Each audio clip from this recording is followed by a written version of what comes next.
Good morning first year commerce. ये monetary standard का एक सेकंड क्लास है, पार्ट 26 ओवरऑल। पहले क्लास में हम लोगों ने मॉनेटरी स्टैंडर्ड हम लोगों ने पढ़ा what is the monetary standard and what is the standard value. हमने उसको एक्सप्लेन किया, कई बार किया, बहुत इंपॉर्टेंट था। उसमें मैंने मोनोमेटलिज्म बताया कि when the single currency of A precious metal is in circulation as a principal money of the country, unlimited legal tender, free coinage, no restriction on the import export credit, ये सब में इसको कहते हैं मोनोमेटलिज्म। आज हम लोगों की क्लास हम पढ़ाएंगे आपको व्हाट इज द बायोमेटलिज्म। बाय का मतलब होता है दो।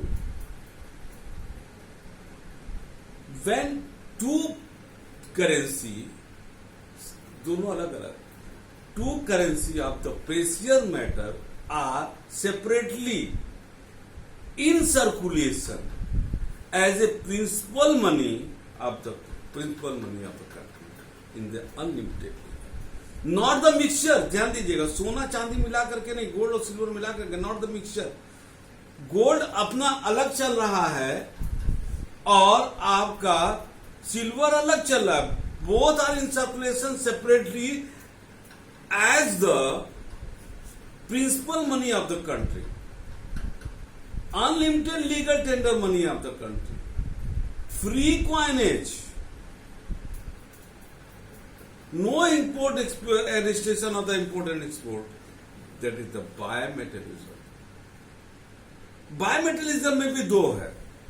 अभी हमने बोला that is the free coinage। free coinage मतलब any person can bring the gold या सिल्वर जो भी है to the mint of the government and convert the precious metal into the coin, free coinage। बायोमेटलिज्म को जो दो भागों में बांटा गया है, एक लिंपिंग, एक पैरेलल। लिंपिंग का मतलब होता है लड़खड़ाना, जैसे कुछ लोग ऐसे से भचक के चलते हैं, दैट इज द लिंपिंग। अब यहां पर भचकना का क्या मतलब होता है कि बायोमेटलिज्म है, लेकिन उसमें से अगर गोल्ड सिल्वर, हम लोग यहां एग्जांपल लेते हैं गोल्ड एंड सिल्वर, नॉर्मली यही होता है कि एक जो है प्रेशियस मेटल वो फ्री क्वाइनेज है और एक फ्री क्वाइनेज नहीं है, उसको कहते हैं limping bimetallism. Again I am repeating, what is the limping bimetallism. Limping bimetallism refer to the when there are two separate currency precious metal are in circulation and one is in free coinage and another is not in the free coinage, that is the limping bimetallism। और parallel का मतलब होता है when both are in the free coinage system, both। बहुत clear है।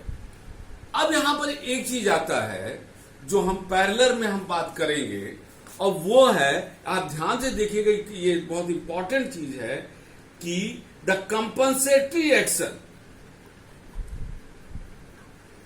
ठीक है, अब देखिए कंपनसेटरी एक्शन क्या होता है, इसको मेरी भाषा में आप सुनिए। इसमें वही चीज दिया, उसी को हम अपनी भाषा में बता रहे हैं। मिंट रेट होता है। मिंट रेट क्या होता है कि गवर्नमेंट फिक्स फिक्स करती है वन करेंसी, जैसे एक गोल्ड का, एक करेंसी गोल्ड का और कितना करेंसी सिल्वर का, that is the mint rate, इसी को कहते हैं। मान लीजिए कि एक गोल्ड इज इक्वल, एक सिक्का जो गोल्ड का है, 1 gold coin is equal to 10 silver coin, that is the fix by the government. और गवर्नमेंट ये फिक्स करने का अधिकार होता है, इसी को कहते हैं मिंट रेट। अब गवर्नमेंट ने 1 से 10 फिक्स कर दिया, और इसमें एक one of the important characteristic है आपका कि इससे no restriction on the gold and export of the precious metal. अब सपोज कर लीजिए ये जो फिक्स किया था, ये तो गवर्नमेंट ने फिक्स किया है, लेकिन मार्केट की वैल्यू तो गवर्नमेंट के अधीन नहीं है। सपोज कर लिए कि शॉर्ट टर्म में गोल्ड का रेट बढ़ गया हमारे कंट्री में। जब गोल्ड का रेट बढ़ जाएगा तो गोल्ड कहेगा कि भैया सिल्वर आप 12 अब हम आपसे लेंगे क्योंकि हमारा रेट बढ़ चुका है। तो क्या होगा? तो जो गोल्ड है जब महंगा हो जाएगा तो यहां का व्यापारी बाहर जाकर, क्योंकि रिस्ट्रिक्शन नहीं है, बाहर जाकर के विदेश से गोल्ड लाना शुरू कर देगा। जब इंडिया में डिमांड घटने लगेगा, क्योंकि लोग गोल्ड यहां नहीं खरीद रहे, विदेश चल जा रहे क्योंकि रिस्ट्रिक्शन नहीं है, तो ऑटोमेटिकली गोल्ड जो इंडिया में गोल्ड की वैल्यू है वो गिर जाएगा और उसी रेट पर आ जाएगा 1 to 10 पर, जो रेट पहले था, यानी कि फिर से वो 1 to 10 पर कायम हो जाएगा। वाइस वर्सा, अगर गोल्ड सस्ता हो गया तो सिल्वर कहेगा भैया पहले हम 10 देते थे, अब 8 ही देंगे हम आपको।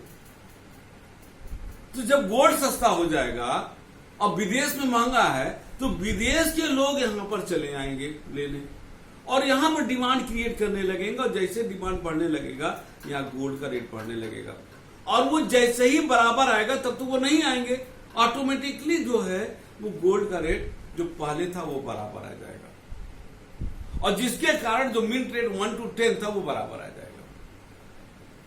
यानी कि दोनों ही दशा में, चाहे किसी गोल्ड और सिल्वर, हमने यहां गोल्ड का एग्जांपल लिया, चाहे गोल्ड हो सिल्वर है, दोनों का वो रेट किसी में भी फ्लक्चुएशन कर सकता है, लेकिन due to the market forces, the demand supply of that precious metal automatically bring down या manage the value of that precious metal, जो उसका था उसी बराबर उसकी वैल्यू आ जाएगी। That is the compensatory action. तो कंपनसेटरी, चूंकि यहां पर फ्री ट्रेड है गोल्ड एंड सिल्वर का, तो वहां पर ऑटोमेटिकली पूरे विश्व में ये माना जाता है कि वैल्यू बराबर रहेगी, क्योंकि कहीं भी ज्यादा होगा कम होगा वो ऑटोमेटिकली वो डाउन हो जाएगा, थोड़े समय के लिए प्रभाव रहेगा, क्योंकि due to the compensatory action. तो compensatory action is the part of the parallel monometallism है, इसका ये पार्ट होता है। तो मेरे ख्याल से कंपनसेटरी एक्शन आपको समझ में आ गया होगा। अब आते हैं characteristic of the bimetallism. The existence of two kind of standard money of two different metal, that is gold and silver, मैंने बताया। Second, both gold and silver are unlimited legal tender. Third, both the kinds of coin are the interconvertible at the fixed rate, वही है कि that is the mint rate आप कर सकते हो, for which a ratio between their value is determined maintain by the law, कानून माने that is by government. Fourth, under this system coins made out of both the type of metal may have their face value equal to their instinct value, that is the full bodied money. Fifth, both the kinds of metal will have the free coinage. And sixth, no restriction will be imposed by the government on the free import and export of the gold and silver. ठीक है, merit में आ जाइए। सबसे बड़ा merit that is the compensatory action है, जिसके वजह से आप ऑटोमेटिकली, ठीक है ना, वो वैल्यू बराबर हो जाता है। सेकंड जो है ये इतना कॉस्टली है जिसके वजह से मनी सप्लाई ज्यादा नहीं हो पाएगी, तो वहां पर महंगाई आने का जो है किसी प्रकार का जो है वो नहीं रहेगा। जैसे इसमें लिखा है ना, monometallism standard is to gold standard is costly. अब यहाँ सिल्वर आ गया तो ठीक है भाई, गोल्ड कम हम जारी करेंगे, सिल्वर ज्यादा करेंगे तो हमारे लिए कॉस्टली कम होगा। That is point number 2. 3. Bimetallism had been advocated on the ground that the dual system would tend to maintain the steady price. वही compensatory action का ही point आ रहा है। It can give more stability in price since the rise in the value of one metal can be counteracted by the rise. वही हो गया। चौथा, bimetallism facilitate foreign trade, buying and selling between the nation can be conventionally, क्योंकि all over the world there is a tendency to adopt the gold and silver method, so automatically it will facilitate the international trade, because when there is no restriction over to the import and export of the gold and that is a precious metal, automatically we can purchase any commodity from any country and make the payment on the silver or gold में, जो हमारे country में वो उनके यहाँ भी है, हम आसानी से कर सकते हैं। That facilitate the international trade. Fifth, it encourages more productivity माने इसकी उपयोगिता बहुत ज्यादा है। Under bimetallism a country invariably does not face the problem of lack of fund due to the availability of the two metal, अगर हमारे पास gold की कमी है हम सिल्वर कर सकते हैं, सिल्वर की कमी है तो गोल्ड, तो हमारे पास पैसे की कमी नहीं रहेगी, जिस चीज की अधिकता रहेगी हम उसको जो है अडॉप्ट कर लेंगे। छठा, this system help the bank to keep their liability either in gold and silver coin, both gold silver are unlimited legal tender. 7, many countries of the world can together follow the bimetallism because ample supply of the two metal used can be ensured rather than the having just one metal gold।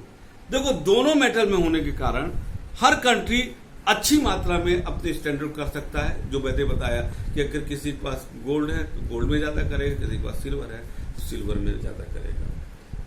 8वां है, under bimetallism the coin of gold silver can be kept safe as fund. This can be helped in increasing the monetary position considerably according to the need and government policy.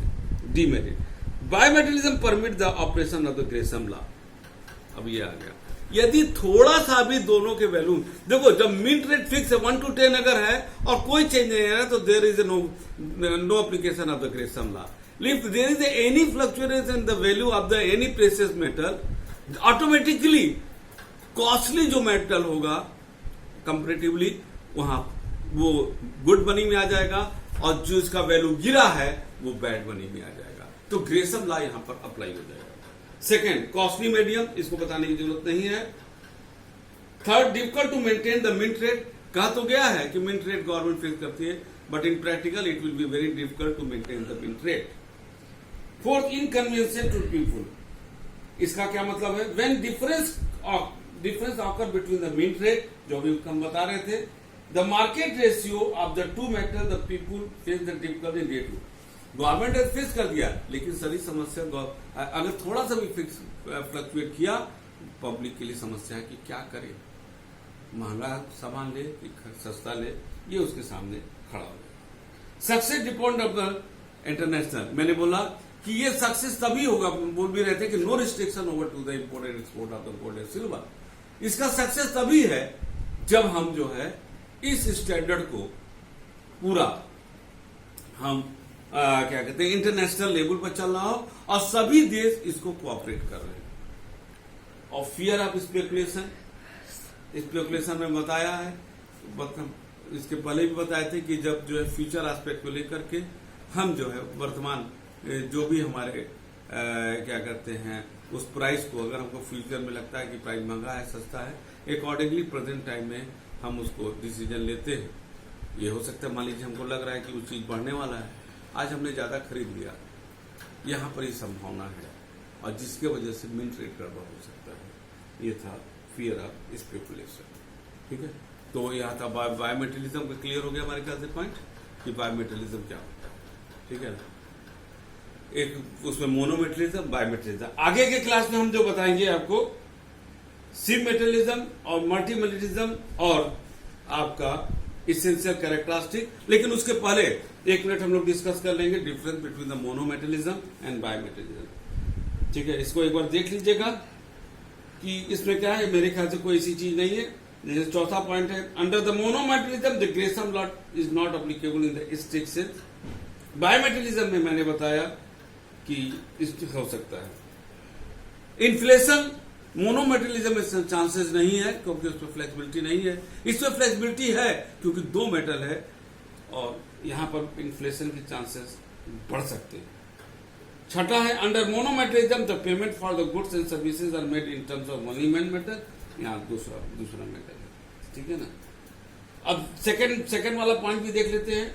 Under monometallism one metal is kept in the treasury by way of the security. यदि paper money है gold standard में तो हम 100% हम उसको gold रख सकते हैं, और बायोमेटलिज्म में हम 2 मेटल रखते हैं। ट्रेजरी मतलब जो गवर्नमेंट का कोर्स होता है वहां 2 मेटल। ये था बेटा आपका डिफरेंस। अगले क्लास में एक छोटा सा जो लेक्चर चलेगा सिमेटलिज्म, मल्टी और essential characteristic of the gold money material, that will be the last class of this chapter. ठीक है, okay, thank you.